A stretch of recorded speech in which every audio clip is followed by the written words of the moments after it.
बे नंखाय बाथ्रा बुंनायजों लोगोसे गावखौ थगायसुला बा मिसलिया होननानै बुंना लानायजों लोगोसे बिथाङा जेब्ला बिपिएफआव दैदेनगिरि जानानै दङमोन एसेबां गोजौ थाखोआव गोजौ मासियाव जिरायनाय सासे बर' लिडारानो जे कन्स्टिटिउसननि बिगोमायानो जुदि नंखाय बाथ्रा बुंनो हायोबा ओरैबायदि बारसिनबाय मानगोनां बिश्वजित सारखौ मानगोनां फेरेंगा सारा आयं ओरैबायदि बारसिनखादों एटेक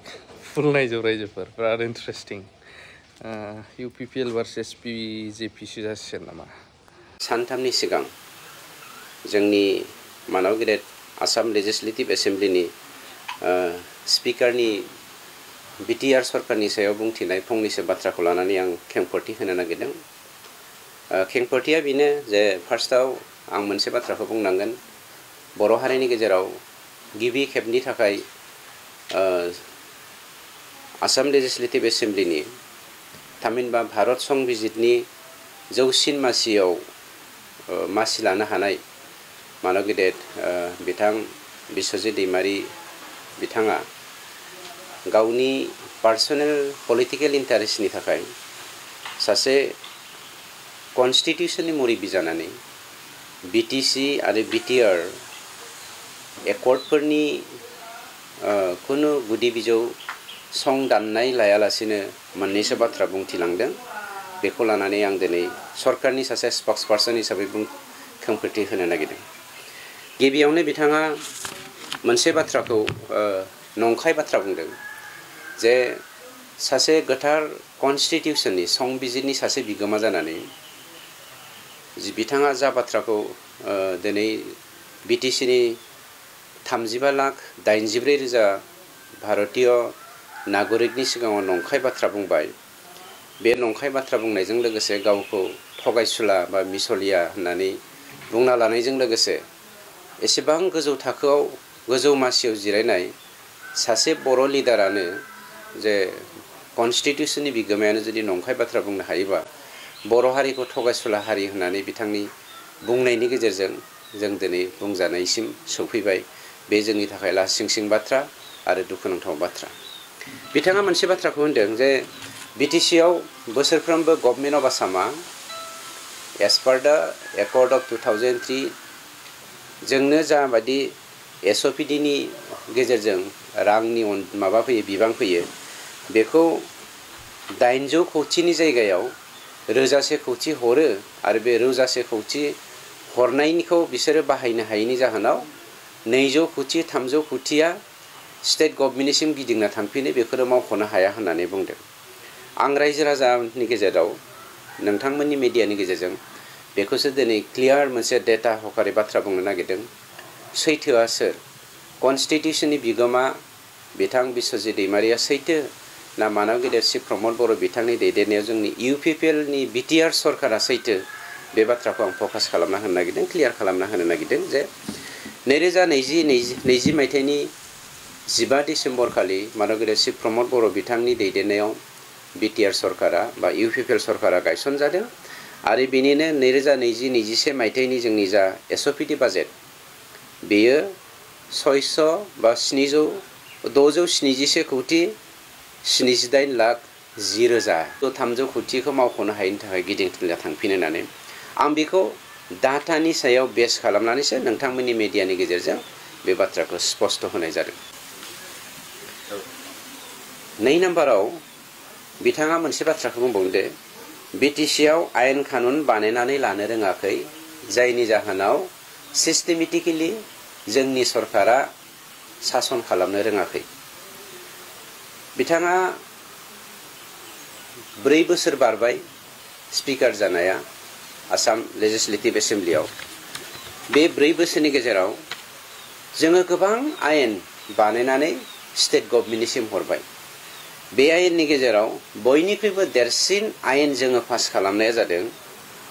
द Bodoland territorial council land and revenue regulation application and amendment bill 2024 जायखौ जोङो थांनाय 2/7/25 एक्जिकिउटिभ काउन्सिलनि मिटिंनि गेजेरजों बे माबाखौ जोङो हरनाय जादों बा जों बेखौ प्रप'जालखौ हरनाय जादों एसेम्ब्लिनि गेजेरजों पास खालामनानै दानिया कुइसना फैदों जाय आयेननि दारै बावहाय लेन्ड एन्ड रेभिनिउबो मोनसे बाथ्रा हाबनानै फैदों जाय आयेननि गेजेरजों दिनै बिटिसिनि हा हुनि बाथ्राखौ बावहाय जोङो फोथांना लाखिनो थाखाय बा थारैनो सेफ खालामनानै लाखिनो थाखाय जों जा आयेनखौ बा बिलखौ पास खालामदों जोंनि काउन्सिला दा Bodoland territorial council land and revenue regulation application and amendment bill 2024 बे बिलखौ दिनैसिम बिथां बुंथिगिरि आसाम लेजिस्लेटिभ एसेम्ब्लिनि स्पिकार मानव गेरेट बिश्वजित दैमारिया बिटिसिआव बेफोरबायदि आयेना जाथों होननानै आसाम गभर्नमेन्टखौ प्रेसार होआखै बा नारसिनाखै लोगोसे बे बुस्थुखौ जे केबिनेटआव पास खालामनानै गभर्नरनिसिम एप्रुभेल लानांगौ बेनि खामानिखौ दिनैसिमबो सासे बर'नि फिसा जौसिन कनस्टिटिउसननि मासियाव जिरायनाय सासे दैदेनगिरिया बर' हालामनि जौगानायनि थाखाय खामानि मावाखै बेखौसो आं बुंनो नागिरदों आरो मोनसे बाथ्राखौ बुंबावनो नागिरदों बे बेलायावनो बिथाङा जे एसेबां आयेन कानुननि बाथ्रा बुंदों डिसिप्लिननि सिस्टेमनि बाथ्रा बुंदों आरो बुंदों जे जोङो आयेन कानुन बानायना लानो रोङाखै जायनि जाहोनाव मा होनो जोङो बिटिसिखौ सिस्टेमेटिकेलि सालायनो हायाखै बिथाङा जेब्ला बिपिएफआव दैदेनगिरि जानानै दङमोन बे दैदेनगिरि जाना थानाय समाव 17 बोसोराव बिथांनि दैदेननायावनो बिथांनि एडभाइसआवनो हाग्रामाया मोनसेल' आयेन पास खालामनो हादोंमोन बे जादों बड'लेण्ड फान्ड रुल 17 बोसोराव मोनसेल' आयेन खालामनो हादों खुनु लेन्ड रुल खालामनो ल' बानायनो हायाखै माबा माबि ल' बानायनो हायाखै सिस्टेमखौ बिथांमोना 17 बोसोराव खालामनो हायाखै किन्तु जोङो सिस्टेमाव लांनो थाखाय बिटिसि सरकारा मानव गेदेर प्रमद बर' बिथांनि दैदेननायाव दिनै बिथां बायदि सासे बर' लिडारा संबिजिरनि जौसिन मासियाव जिरायनायावबो बर'नि सायाव जौगाथायखौ लानानै जा आयेन बानायदों बेखौ पास खालामनायाव बिथाङा मालाबाबो हेफाजाब होआखै आं मोनसे बाथ्राखौ बुंनो होनो नागिरदों जोंनियाव खोब मोनसे जोङो समस्या जाबाय थादों जे जोंनि बिटिसिनि एपिलेट अथरिटिखौ लानानै बे एपिलेट अथरिटिनि सायाव जोंनि माखासे मानसिफोर जाय मानसिफ्रा बिटिसिआव 2003 मायथाइनि 10 फेब्रुवारिनि बिएलटि एकर्डनि गेजेरजों जों जे माखासे मोनथायखौ मोननो हादों बे मोनथायखौ मोनसेयावबो एफिलिएट अथरिटि गैयैनि थाखाय जोङो हानि मोनथायखौ खोमानो थांगासिनो दङ जायनि जाहोनाव दिनै जोङो हमनानै ला सोरबा सासे मानसिया सिटा नामजारिनि गेजेरजों बेलेन ब्लकनि सिङावहाय जेनेबा हमनानै ला माबा खालामबाय मा होनो हाखौ नामजारि खालामबाय नन ट्राइबेल मानसिया नन प्रटेक्टेड कमिउनिटिया एग्जाम्पल लाइक जोंनि कार्बन फेक्टरि हाग्रामानि दिनाव बिश्वजित दैमारि बिथांनि दैदेननायाव जोंनि चिरां जिल्लायाव धालिगाव मोनसे मा होनो कार्बन फेक्टरि बिथांमोना गायसननानै होदों बे कार्बन फेक्टरिया कमप्लिटलि इनसाइड द बेलेन ब्लक दा बे बेलेन ब्लकनि सिङाव नन प्रटेक्टेड कमिउनिटिया जे हाखौ लिज होनायनि खोन्थाखौ जों जेबो बुङामोन लिज होनायमोनब्ला बेखौ कमप्लिटलि बिथांमोना मा होनो मियादि पाट्टा खालामना होनानै ट्रेन्सफार खालामना होनानै इन्डास्ट्रिखौ गायसनदों दा बेखौ जोङो केन्सेलेसन जेब्ला खालामनो थाङो आसामाव मोनसे सिस्टेम दङ जे सार्कल अफिसारा समस्याखौ समाधान खालामनो हायाबा बियो थोंजोङै स्टेटनि माबानिसिम थाङो डिसिनिसिम थाङो डिसिया हायाबा बिथांमोना बर्ड अफ रेभिनिउ होनाय मोनसे दङ जाय बर्ड अफ रेभिनिउआ एफिलेट अथरिटि किन्तु जोंहा बर्ड अफ रेभिनिउ गैया लिगेल स्ट्रेंथ गैया जायनि जाहोनाव जोंनिया सार्कल अफिसारा हायै समस्याखौ समाधान खालामनो थाखाय थोंजोङै जइन्ट सेक्रेटारि एबा सेक्रेटारि अफ लेन्ड एन्ड रेभिनिउसिम थाङो किन्तु जेब्ला जइन्ट सेक्रेटारि एबा secretary of land and revenue डिपार्टमेन्टआ बेखौ सल्युसन खालामनो हाया अब्ला जोंनिया बियो बर्ड अफ रेभिनिउ मोनसे थानांगौ जायो जोंनि काउन्सिलाव किन्तु बर्ड अफ रेभिनिउ जोङो दानो हायैनि थाखाय बे केसा दिनै बै जोंनि सापागुरिनि जे माबानि बेंटल बे गेटनि ओरैजायनि बे